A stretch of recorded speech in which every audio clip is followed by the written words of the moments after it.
ओम शांति 23/10/2023। बाबा कहते हैं, मीठे बच्चे, मनुष्यों द्वारा मिले हुए मंत्र जंत्र काम में नहीं आने हैं। इसलिए तुम सबसे अपना बुद्धि योग तोड़ एक बाप को याद करो। प्रश्न है, भक्ति की कौन सी बात ज्ञान मार्ग में नहीं चल सकती? बाबा का उत्तर है, भक्ति में भगवान से कृपा अथवा आशीर्वाद मांगते हैं। ज्ञान मार्ग में आशीर्वाद व कृपा की बात नहीं। यह पढ़ाई है। बाप टीचर बनकर तुमको पढ़ा रहे हैं। तकदीर का आधार पढ़ाई पर है। अगर बाप कृपा करे तो सारा क्लास ही पास हो जाए। इसलिए ज्ञान मार्ग में कृपा व आशीर्वाद की बात नहीं। हर एक को अपना अपना पुरुषार्थ जरूर करना है। गीत है, मैं एक नन्हा सा बच्चा हूँ। ओम शांति।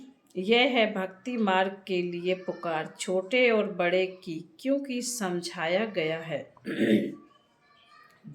भक्त तो यज्ञ जप तप आदि करते हैं, समझते हैं इनसे परमात्मा से मिलने का रास्ता मिलेगा। फिर ईश्वर को सर्वव्यापी कहना, मैं भी उनका रूप हूँ, मेरे में भी भगवान है, यह कहना तो झूठ है ना। वह कोई दुख सहन नहीं करता। भगवान तो अलग चीज है ना। यही मनुष्यों की भूल है, जिस कारण दुख भोग रहे हैं। तुम्हारे में भी कोई बिरले बाप को जानते हैं। माया घड़ी घड़ी भुला देती है। बाप तो बार बार कहते हैं, तुमको श्रीमत देते हैं कि अपने को आत्मा समझो और मुझ बाप को याद करो। यह है बड़े ते बड़े मत, यह है श्रेष्ठ से श्रेष्ठ मत। बाप की श्रीमत से मनुष्य नर से नारायण, पतित से पावन बनते हैं। इस समय के जो यह पतित मनुष्य हैं, उन्हों की श्रेष्ठ मत नहीं है। भगवान ने भी कहा है कि यह भ्रष्टाचारी आसुरी संप्रदाय है। बाप कहते, तुम्हारा देवी देवता धर्म बहुत सुख देने वाला है, तुमने बहुत सुख पाया है। यह बना बनाया ड्रामा है, ऐसे नहीं कि भगवान ने क्यों बनाया है। यह तो अनादि ड्रामा है ना। ज्ञान माना दिन, भक्ति माना रात। ज्ञान से अब तुम स्वर्गवासी बन रहे हो, भक्ति से नरकवासी बने हो। परंतु मनुष्य पत्थर बुद्धि होने कारण समझते नहीं क्रोध कितना भारी है। कितने बॉम्ब्स बनाते रहते हैं, समझते हैं विनाश जरूर होगा। तो यह भ्रष्टाचारी बुद्धि हुई ना। कलयुग को कहा जाता है रावण राज। रावण ही भ्रष्टाचारी बनाते हैं। बाप आकर ऑर्डिनेंस निकालते हैं, अब भ्रष्टाचार बंद करो। नंबर 1 भ्रष्टाचार है। एक दो को पतित बनाना, यह है वैश्यालय। कलयुगी भारत को वैश्यालय कहा जाता है। सब विष से पैदा होने वाले हैं। सतयुग को कहा जाता है शिवालय। शिव बाबा का स्थापन किया हुआ पवित्र भारत।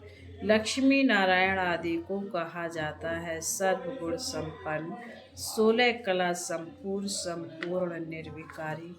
फिर यह प्रश्न नहीं उठ सकता कि बच्चे कैसे पैदा होते हैं, जबकि तुम बच्चे योग बल से विश्व के मालिक बन सकते हो। तो योग बल से क्या नहीं हो सकता? बाबा कहते हैं, तुम योग बल से श्रीमत पर स्वर्ग के मालिक बन सकते हो। तो वहाँ योग बल से बच्चे भी पैदा होंगे। बाहुबल से सारी सृष्टि पर राज्य नहीं कर सकते। उन्हों का है बाहुबल, तुम्हारा है योग बल। तुम सर्वशक्तिवान बाप से योग लगाते हो। सर्वशक्तिवान बाप खुद कहते हैं, मुझे याद करो तो तुम्हारे विकर्म विनाश हो। परंतु कोई की बुद्धि में ठहरता नहीं है। उसी समय हाँ हाँ करते हैं, फिर भूल जाते हैं बरोबर। भगवान बेहद का बाप राजयोग सिखलाकर ज्ञान से हमारा श्रृंगार कर रहे हैं, फिर भी बुद्धि में नहीं बैठता है तो कहेंगे उनकी तकदीर में नहीं है, इसलिए तदबीर नहीं करते। टीचर तो सबको पढ़ाते हैं, फिर कोई कितना पढ़ते हैं, कोई नापास हो जाते हैं। टीचर को थोड़े ही कहेंगे आशीर्वाद करो। पढ़ाई में आशीर्वाद कृपा आदि नहीं चलती। ज्ञान मार्ग में तो बाप तुमको नमस्ते करते हैं, कृपा व आशीर्वाद नहीं मांगते। बाप के पास बच्चा आया तो वह मालिक ही बन जाता है। बाप कहते हैं यह तो मालिक है, कृपा की बात नहीं। बाप की मिल्कियत सो बच्चों की हो गई। हाँ, बाकी बच्चों को सुधारना वह फिर टीचर का काम है। टीचर कहेंगे पढ़ो, पढ़ना तुम्हारा काम है। कृपा क्या करेंगे, गुरु का भी फर्ज है रास्ता बताना, सद्गति मार्ग का। आशीर्वाद की बात नहीं, यह तो एक ही बाप टीचर सतगुरु है। तीनों से कृपा मांगने की बात नहीं है। बेसमझ मनुष्यों को बाप बैठ समझ देते हैं, यह तो उनकी आशीर्वाद है ही। बाकी उन पर चलना बच्चों का काम है गाया हुआ। श्रीमद् भगवान वाच वह है ऊंच ते ऊंच, तो उनकी मत भी ऊंच होगी ना। श्रीमत से तुम श्रेष्ठ देवी देवता बन रहे हो। नंबरवार पुरुषार्थ अनुसार तुम भी समझ सकते हो हम कितनी मार्क से पास होंगे। स्कूल में स्टूडेंट्स समझ तो सकते हैं ना, हमने पूरा पढ़ा नहीं है इसलिए नापास होंगे।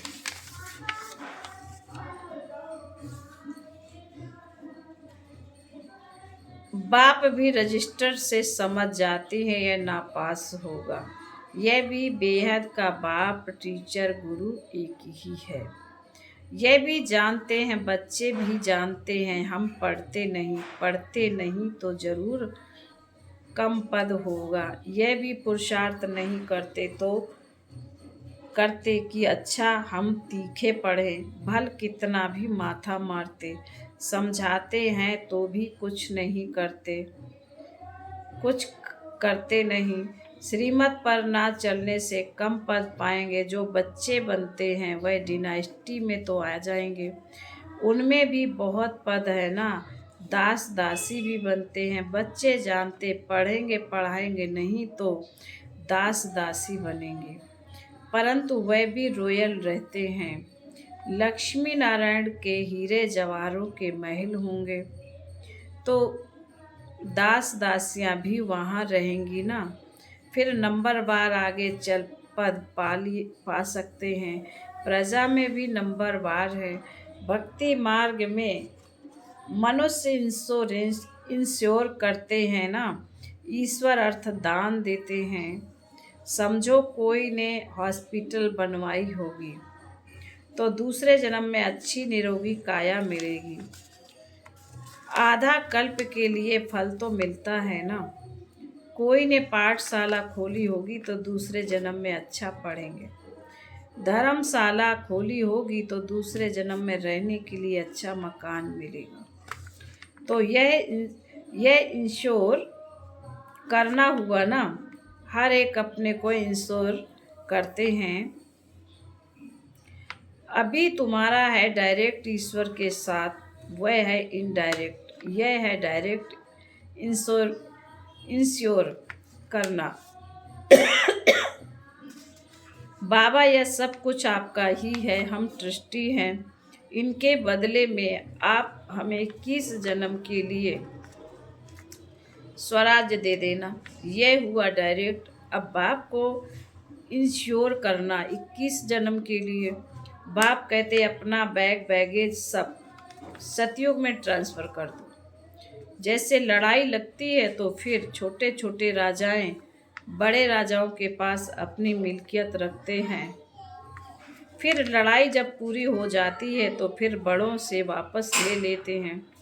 बाबा तो इन बातों का अनुभवी है ना। बाप भी जानते हैं, यह दादा भी जानते हैं।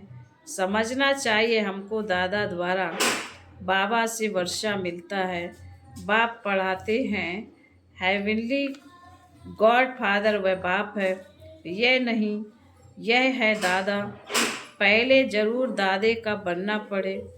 बाबा हम आपके हैं, आपसे हम वर्षा लेंगे और सब तरफ से बुद्धि योग तोड़ना, इसमें मेहनत है। बाप कहते हैं अभी और गुरु आदि के मंत्र कोई भी काम में नहीं आएंगे। कोई भी मनुष्य मात्र का मंत्र अभी काम नहीं आएगा। मैं तुमको कहता हूँ मुझे याद करो तो तुम्हारी विजय है। तुम्हारे सिर पर पापों का बोझा बहुत है। अब मुझे याद करो तो विकर्म विनाश होंगे। फिर तुमको स्वर्ग में भेज दूंगा। पहले तो यह निश्चय चाहिए ना। निश्चय नहीं है तो बाबा बुद्धि का ताला भी नहीं खोलता। धारणा नहीं होती है बाप का बने तो वर्षे का भी हकदार बने। बुद्धि में बैठता नहीं है।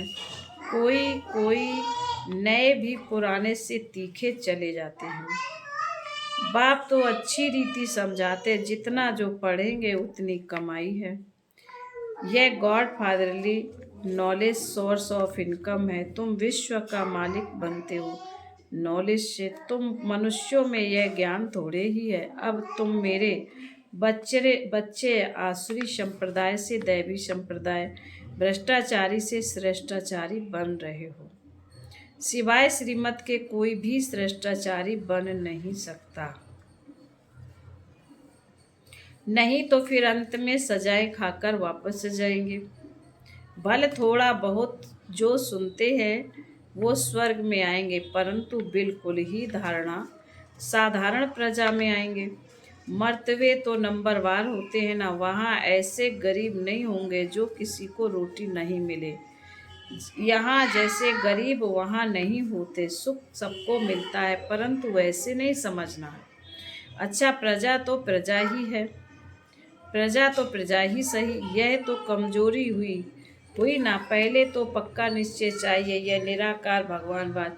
भगवान कहते हैं मुझे मनुष्य चोला तो नहीं है, मेरा नाम है शिव। बाकी जो भी देवताएं या मनुष्य हैं सबके शरीर पर नाम है, मेरा नाम शरीर पर नहीं है। मुझे अपना शरीर है ही नहीं।